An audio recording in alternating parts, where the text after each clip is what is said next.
अब हम प्रश्नावली 5.3 के प्रश्न नंबर 3 के दूसरे सवाल को हल करते हैं। इस सवाल में हमें एक समांतर श्रेणी दी गई है और वह पूछ रहा है कि इस समांतर श्रेणी के कितने पद लिए जाएं कि इनका योगफल 693 हो।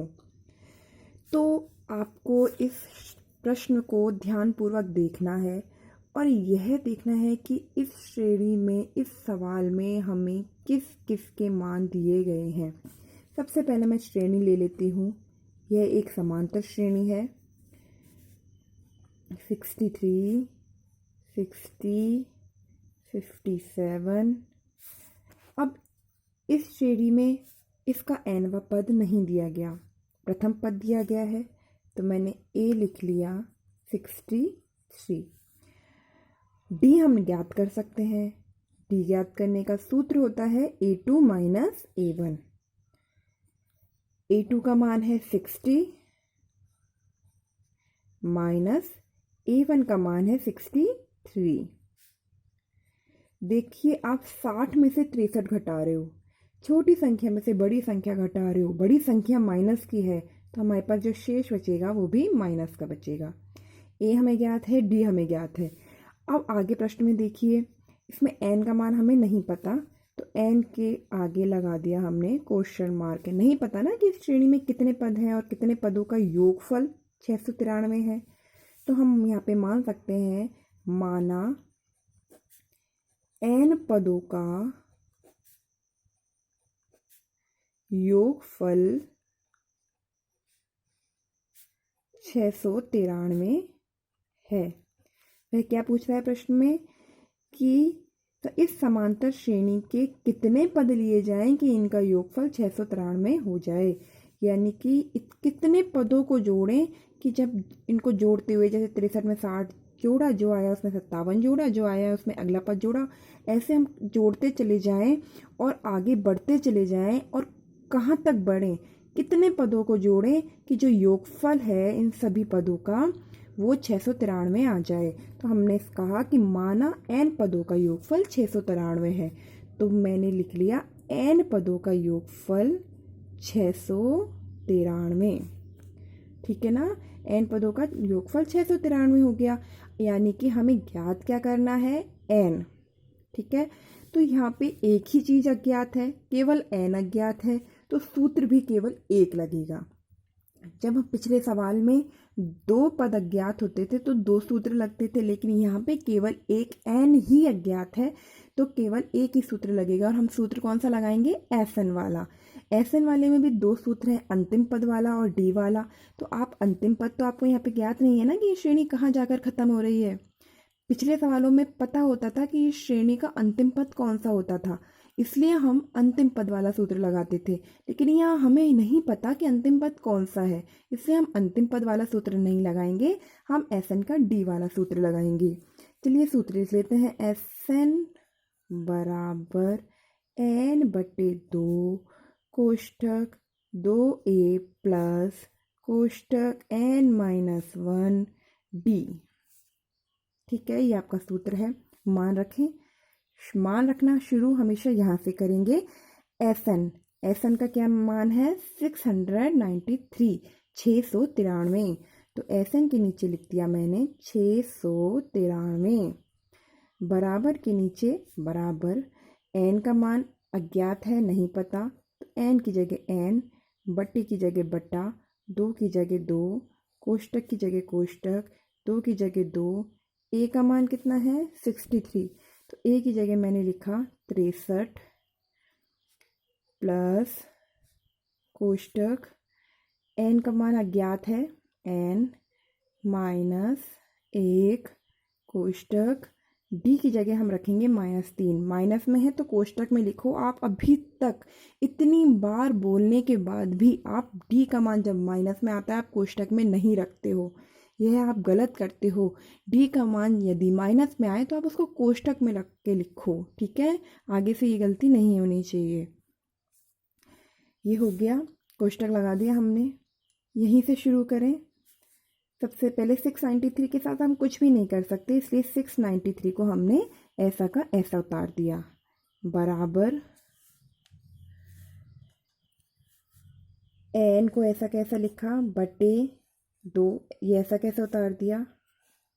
अंदर देखते हैं हम क्या हल कर सकते हैं। अंदर हम इन दोनों को गुणा कर सकते हैं, तो इन दोनों को गुणा करा, 2 तिया 6 और 2 छिके 12। यहाँ हम क्या कर सकते हैं, यहाँ भी हम गुणा कर सकते हैं। ठीक है, तो गुणा करें, प्लस को माइनस से गुणा करेंगे। सबसे पहले चिन्हों का गुणा करते हैं। ठीक है, हम n-1 को -3 से गुणा कर रहे हैं, तो सबसे पहले चिन्हों का गुणा करेंगे। या फिर ऐसा कीजिए, पहले n-1 को -3 से गुणा करते हैं, फिर उसके बाद देखते हैं क्या होता है। n को -3 से गुणा करा, n को -3 से गुणा करा तो क्या आया, माइनस का 3n। n को, ये चिन्ह ऐसा कैसे, ये प्लस वाला, n को -3 से गुणा करा तो -3n। फिर -1 को -3 से गुणा करा तो क्या आएगा, माइनस को माइनस से गुणा करते हैं तो प्लस, और 1 को 3 से गुणा करते हैं तो 3।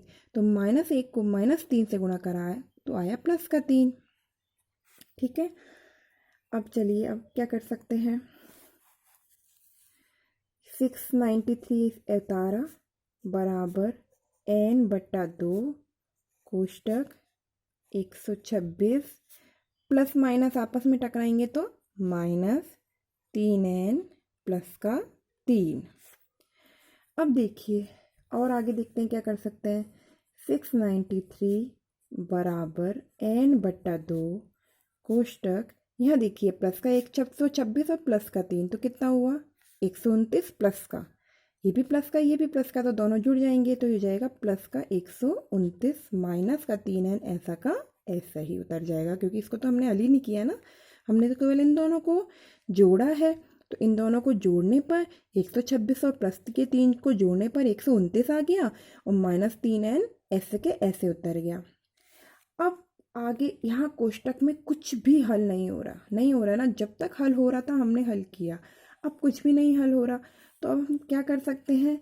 देखिए ये 693 है और यहाँ बटे में 2 है। मैं आपको पहले भी बता चुकी हूँ कि यदि कभी भी दो संख्याओं, दो पदों के बीच में बराबर का चिन्ह है तो हम वज्र गुणा करते हैं, तिरछा गुणा करते हैं। जब बीच में गुणा का चिन्ह होता है तो अंश को अंश से और हर को हर से गुणा करते हैं, लेकिन जब बीच में बराबर का चिन्ह होता है तो फिर अंश को हर से और हर को अंश से, अर्थात वज्र गुणा करते हैं। तो मैं 693 को 2 से गुणा कर देती हूँ। 693 और 2 यहाँ चला जाएगा, बराबर यहाँ रह जाएगा n 129 माइनस 3n। गुणा कर दीजिए, 2 तिया 6, 2 नाम 18 की 8, हाथ से लगी 1, 2 छिके 12 और 1 13, ये हो गया 1386। अब यहाँ n को इस पूरे कोष्टक से गुणा करना है, तो n को सबसे पहले 129 से गुणा करेंगे तो ये आ जाएगा 129n। फिर n को माइनस के 3n से गुणा करेंगे तो आएगा माइनस का 3n स्क्वायर। ठीक है, n को -3n से गुणा करा तो n और n गुणा होकर n स्क्वायर हो गया, और माइनस का 3। मैंने आपको बताया पहले चिन्ह को हल गुणा करो, फिर संख्या को, फिर चर पद को, बीजीय व्यंजक को।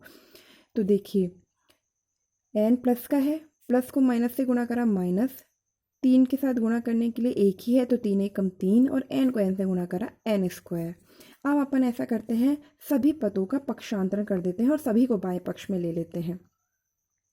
ठीक है, तो माइनस का 3n स्क्वायर जब दाएं पक्ष से बाएं पक्ष में जाएगा, माइनस का 3n स्क्वायर है माइनस का, जब यह बाएं पक्ष में जाएगा तो हो जाएगा प्लस का। ठीक है, माइनस का 3n स्क्वायर उठ के गया बाएं पक्ष में तो हो गया प्लस का। 129n प्लस का है, जब यह दाएं पक्ष से उठकर बाएं पक्ष में जाएगा तो हो जाएगा माइनस का। यहाँ पे पूरा खाली 3n स्क्वायर था वो चला गया, 129n था फिर चला गया, तो यहाँ पे कुछ भी नहीं बचा है। अब दाएं पक्ष में केवल 0 बचा है। ठीक है, दाएं पक्ष में केवल 0 बचा है। बाएं पक्ष में ऑलरेडी प्लस का 1386 था, तो हमने यहाँ लिख दिया 1386, और यहाँ दाएं पक्ष में कुछ भी नहीं बचा था तो यहाँ लिख दिया 0। यहाँ दाएं पक्ष में हमने लिख दिया 0। अब हम इसको किस तरीके से हल करेंगे। देखिए कि क्या 3 का भाग 129 में जाता है, तो कैसे पता चलेंगे? 3 की भाजकता के नियम से। 3 की भाजकता का नियम क्या है? जो भी संख्या है उनके सभी अंकों को जोड़ दो। यदि आपको एक ऐसी संख्या प्राप्त होती है जो कि 3 से पूरी तरह विभाज्य होती है तो उस संख्या में 3 का भाग जाएगा, वरना नहीं जाएगा। तो 129 को जोड़िए। 129 के जो पद अंक हैं उनको जोड़ो। 9 और 2 11 और 1 12। देखो 129 के अंकों को जोड़ने पर आया 12 और 12 3 के पहाड़े में आता है, यानी 12 में 3 का पूरा पूरा भाग जाता है। इसका मतलब 129 में भी 3 का पूरा पूरा भाग जाएगा। अब यहाँ 1386 को देखिए। इसमें 4 अंक हैं, इन चारों अंकों को जोड़िए। 8 और 6 14, 14 और 3 17, 17 और 1 18। इस तरीके से 1386 के सभी अंकों को जोड़ा तो आया 18, और 18 भी 3 के पहाड़े में आता है। इसका मतलब 18 में भी 3 का भाग जाएगा, यानी कि इन सभी तीनों पदों में 3 का भाग जा सकता है। तो हम इस समीकरण के तीनों पदों में 3 का भाग दे देंगे। इस पद में 3 का भाग दिया। पहले पद में 3 का भाग दिया तो 3 से 3 कट गया और यहाँ केवल बच गया n² माइनस दूसरे पद में भाग देने पर 3 चकु 12, 3 तिया 9, यहाँ हो गया माइनस का 43n प्लस इस पद में 3 का भाग दिया। 3 चकु 12, हासिल लगी 1, 3 छिंग 18। ठीक है, 3 चकु 12, 3 छिंग 18 और 3 दूनी 6, यहाँ आ गया प्लस का 462। अब आपको इसे गुणनखंड विधि से हल करना पड़ेगा। ठीक है, यदि आप गुणनखंड विधि से हल करने में परेशानी महसूस कर रहे हैं तो फिर आप इसको श्रीधराचार्य विधि से हल कीजिए। श्रीधराचार्य विधि में आपको पहले पढ़ा चुकी हूँ। एक बार मैं इसका सूत्र लिख देती हूँ। श्रीधराचार्य विधि से क्या सूत्र होता है उसका? यहाँ पे जो समीकरण है वह n में है, उसका चर n है, तो हम यहाँ लिखेंगे n बराबर minus b plus minus b² minus 4ac बटे 2a। ठीक है, इसके हिसाब से हमें किस किस की मान चाहिए? a का मान चाहिए, b का मान चाहिए, c का मान चाहिए। तो a का मान होता है x² का गुणांक या n² का गुणांक। n² का गुणांक क्या है? n² से गुणा होने वाला अंक कौन है? 1। तो n² का गुणांक हो गया 1, यानी कि a का मान हो गया 1। b का मान होता है n का गुणांक। n का गुणांक है -43, तो b का मान हो गया -43। और c होता है अचर। अचर है हमारे पास 462। अब इन तीनों मानों को हम इस सूत्र में रख देते हैं। मैं एक बार और सूत्र लिख लेती हूँ। सूत्र है n बराबर -b plus minus √b² minus 4ac बटे 2a। n बराबर माइनस, ये वाला माइनस। अब b का मान देखिए क्या था? b का मान था -43, तो मैंने b के मान की जगह रख दिया -43। कोष्टक में करके लिख लो। प्लस माइनस √b का मान था -43, तो मैंने यहाँ लिखा -43 और इसका स्क्वायर, तो -43 का स्क्वायर माइनस 4। a का मान कितना है? a का मान है 1 और c का मान कितना है? c का मान है आपका 462, तो मैंने यहाँ लिख दिया 462। ठीक है, अब इसको हल कीजिए। n बराबर, माइनस को माइनस से गुणा करा प्लस, तो यहाँ आ गया प्लस का 43 बटे में आएगा अपना यहाँ पे 2a। a का मान 1 है,